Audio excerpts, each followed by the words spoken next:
Hello，大家好啊！又係我君君老師雅言大講堂嘅主講者黃慧君不忽王君君老師嚟到我哋雅言大講堂嘅第86集啦。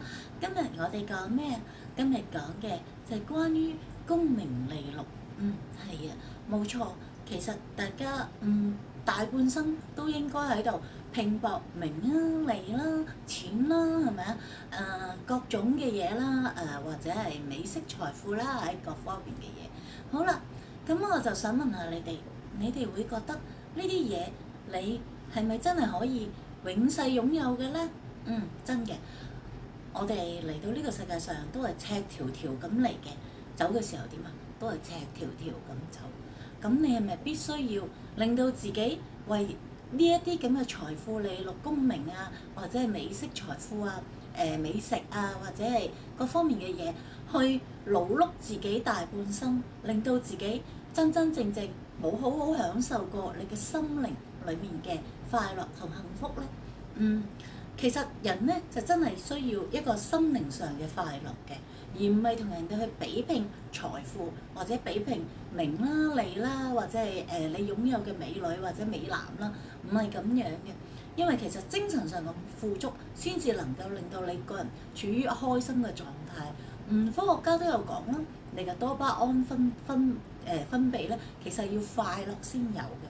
咁係咪就係因為你擁有財富、擁有嘅名啊、利啊，或者係更多嘅美女、美色啊、美食啊，咁你先至會覺得開心咧？或者擁有好多嘅首飾好多嘅靚嘢先開心咧？並唔係咁樣嘅。其實真係要注重自己嘅精神滿足啊，精神富足先會你嘅世界先至會富足嘅。例如多啲同屋企人去相處啦，多啲同屋企人去好好一齊傾下偈啦，食下飯啦。就算沖個茶，開開心心咁一齊相處，都可以好快樂、好滿足嘅。所以我會提醒大家就係來嘅時候，我哋都係赤條條咁嚟嘅；走嘅時候，你根本都係赤條條咁走。你可以帶走咩啊？你真係乜嘢都帶唔走㗎，係咪？唔好話俾我聽，你有本事帶得到落去地獄，或者帶得到上去天堂，係咪？帶唔走嘅所有嘢都知唔知道？所以我希望大家從今日開始要注意就係滿足你嘅精神上嘅狀態，令到自己處於一個開心嘅狀態，常常都要處於一個開心、富樂、滿足嘅狀態。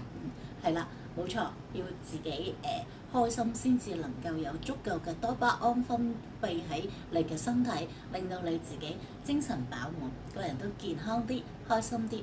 開心自然就會健康，咁你就自然比起你擁有好多財富更重要。因為有時你啲財富再多都好，如果你病係滿身病痛嘅時候，你要啲錢嚟做咩？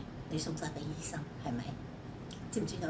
好，我今日就同大家講到呢度啊，傾到呢度先。好啦，拜拜，拜拜。